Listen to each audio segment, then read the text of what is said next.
To steal part of a quote from Elton John, it's a little bit funny, but in the last episode, we were talking about selling Igor outside of the country so we didn't have to deal with him again. Well, we did that a couple of years ago with another player, but it has come back to bite us in the butt. Caio Henrique, we've just got 30% of the transfer profit. We sold him a couple of years ago to Burnley in England.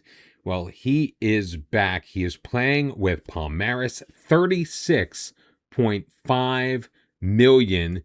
He enjoyed quite the career here at Novelli Junior, scoring a whole ton of goals. We sold him to Burnley for 22.5 million. When they were in the Premier League, they got relegated to the Championship. He only played one match with them in their championship season in 2023. That's this year, before they shipped him back, and he's joining Andre at Palmeiras. And by the way, welcome back, everyone, to the Youth Academy Challenge here at Ituano in Série A in Brazil. Since the last episode, you may remember we had quite the poor run of form, and we lost a couple of matches against teams that at the time we played them were sitting on the bottom of the table. So we felt that changes need to be made. So we have made alterations to the tactic. Now, because of a couple of injuries, some of the players are a little bit different, but here is how we are lining up now, and we've seen a little bit of success. We'll get to that in just a moment. It's essentially a 4-3-3.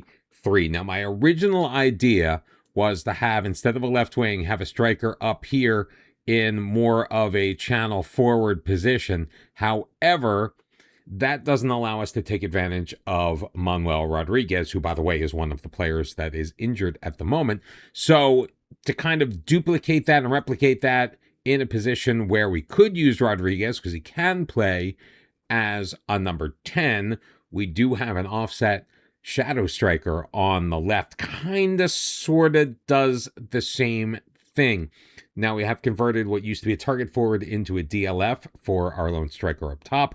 That is currently occupied by Paulo Otavio, who is still leading the team with 9 overall goals. We're keeping the inside forward on the right-hand side. What we have done, though, is instead of getting asymmetrical in the back, we have evened things out. We've converted our center backs to no-nonsense center backs. Then we may tweak that a little bit in the future. Haven't really determined what kind of an effect that has had on the team, but both Ivanzinho on the left and Zorzanon on the right will be kind of starting in that wing back position. Now, Zorzanon is going to tuck in and become a second DM to sit next to currently De Silva. Again, injuries as that deep line playmaker. So we've made some switches to some of the player roles. Obviously, the positioning of the left wing, who is now more of a left central midfielder, and the positioning, at least the starting position, in possession of the right back.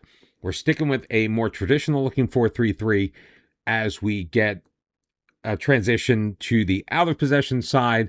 We have made some changes, obviously, to not only the positioning since where we were before, but also to some of the player roles. Edson Jose, who is that attacking midfielder on offense, is more of a pressing central midfielder. Leonardo is going to cover out wide because we now have Tucci, or whoever is playing that left central midfielder, left attacking central midfielder, is going to slide up, but be more of that wide outlet player, which would leave a little bit of a defensive gap here. So Leonardo right now filling that role will fill in that spot. The question is, how has it worked for us? And the answer is pretty darn good, because we kicked things off after last episode's 4-1 drubbing from Sport Recife. Remember, bottom of the table. We took on third place Cruzeiro and managed a 1-1 draw. Vergara got the scoring started for them 20 minutes in, but less than 2 minutes later, Osvaldo Pereira picked up the goal on a nice feed from Hermes Tucci,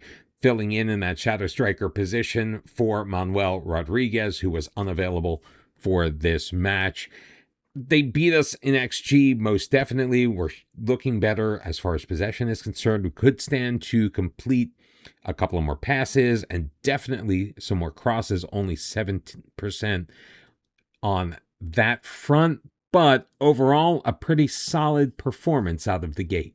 We would have a much better showing on the road against Fortaleza, and just about 30 minutes or so in, we enjoyed a nice 2-0 lead. João Henrique with a feed from Paulo Alexandre on the corner. Henrique as a center back in place of the injured Carlau put us ahead 14 minutes in. Osvaldo Pereira scoring yet again at the 32-minute mark. We did let them back in just shy of the hour mark, but Edson Jose would put us ahead for good with a tally with 15 minutes left to go. They would pick up a little bit of insurance, or at least make it a little bit closer toward the end, but at the end of the day, a very solid Ituano performance. And if we thought that was a fluke, we would pick up our second road victory in a row, this time against Goiás. A late first half goal from Leonel Torqueto would put us ahead. It would be all we would need. Edson Jose and Osvaldo Pereira added a pair of goals. Only 35% possession, but the XG was a lot closer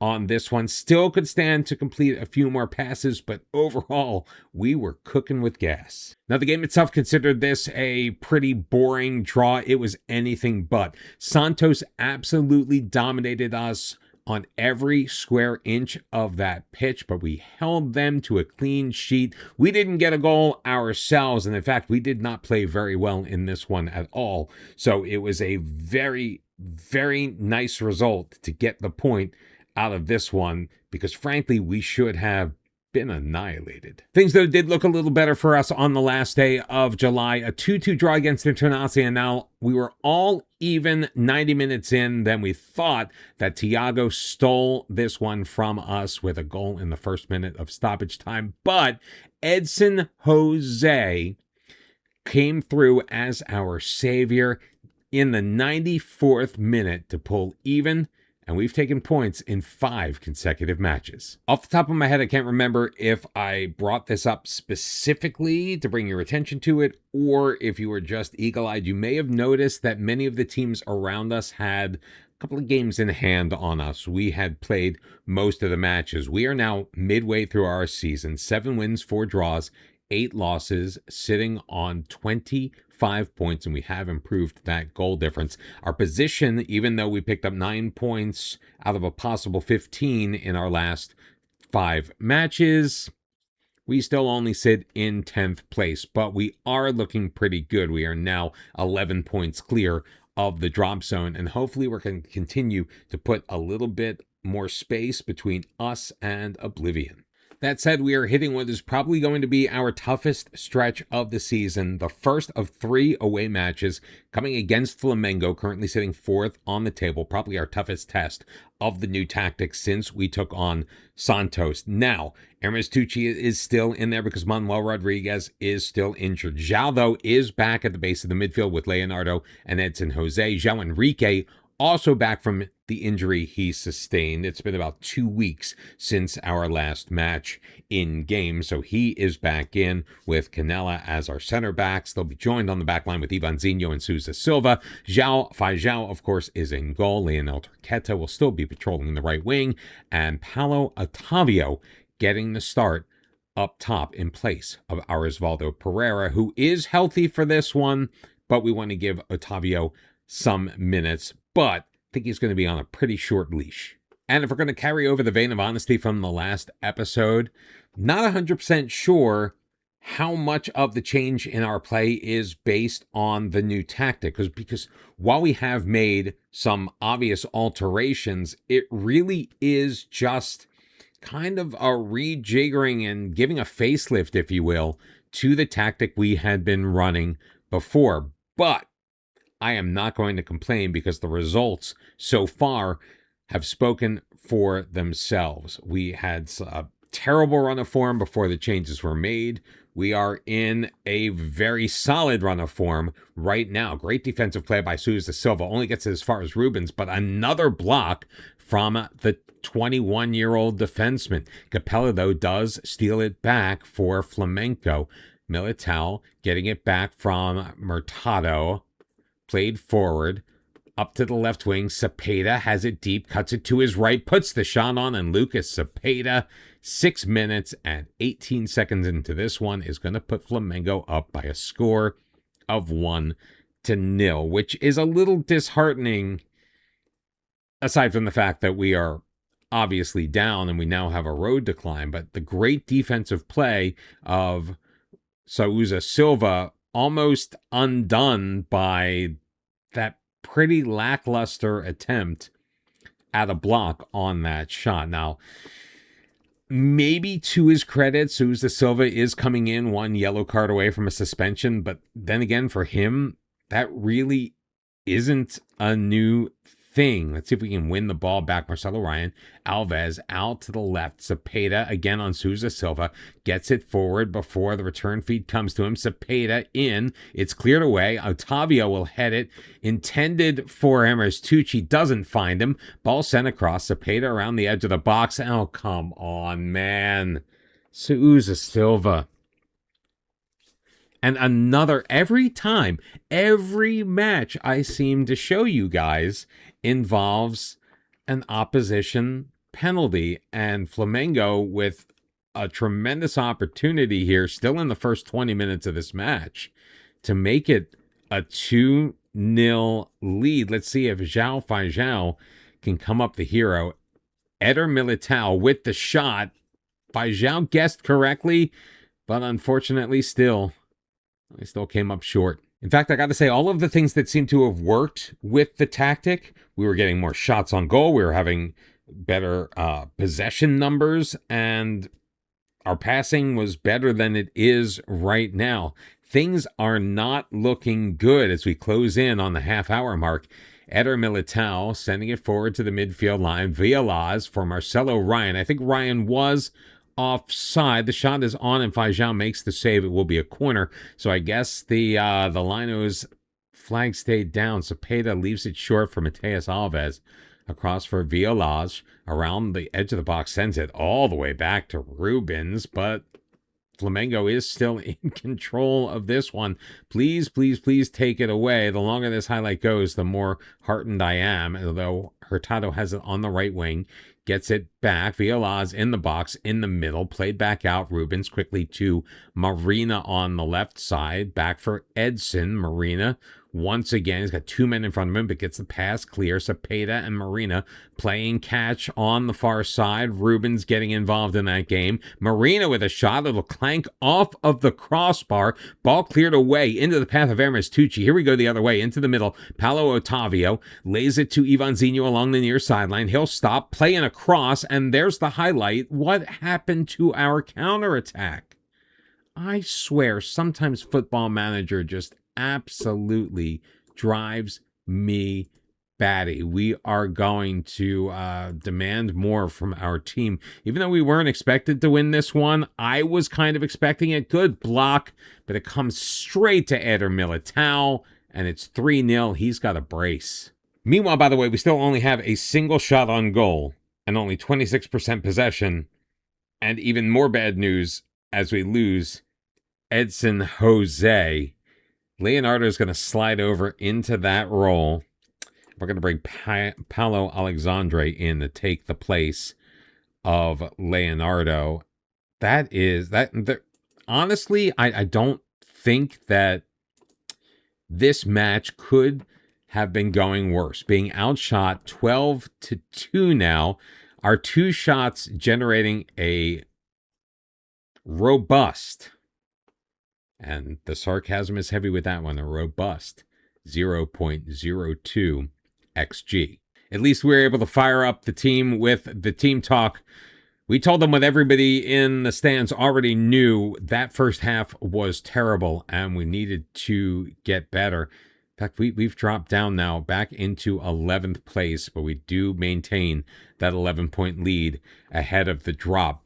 But a final third throw in, Ivanzinho getting it back. Paulo Alexandre with a bit of space around the edge of the box. Turqueta turns, and Paulo Alexandre picking up the loose ball and putting it over the crossbar. So 0.07 XG on that attempt. 0.03 XG per attempt is absolutely atrocious. So we are going to go more attacking for one, and for two, we're going to make some changes. Now, what happened? Why is Tucci?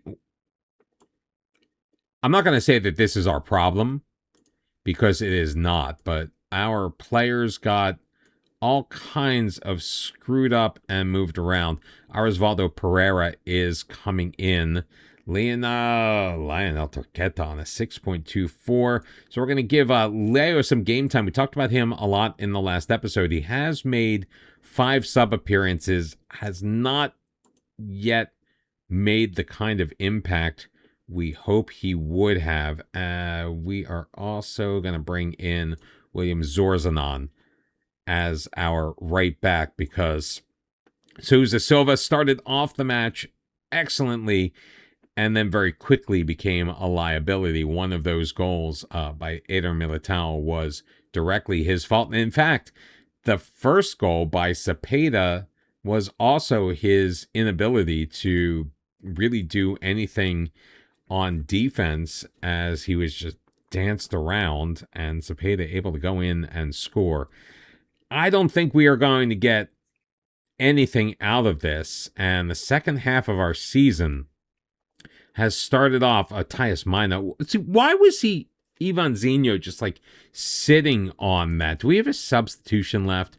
Let's get him off and bring in Christian Velasquez. Maybe not the move I would have made. I think we've got deficiencies basically everywhere, as John takes the feed from Tyus Magno, and 4-0. I mean, honestly, I wish I never hit record on this episode, maybe advanced a little bit further. We got a minute of stoppage time still left. We are threatening. Zorzanon up for Leo. We've at least penetrated the final third. Zhao over the top. He's got Leonardo. He finds Leo in the middle, and there is Leo's first senior goal. So there is something good that came out of this match, and that is Leo making an impact at the age of 17. Give Leonardo the assist.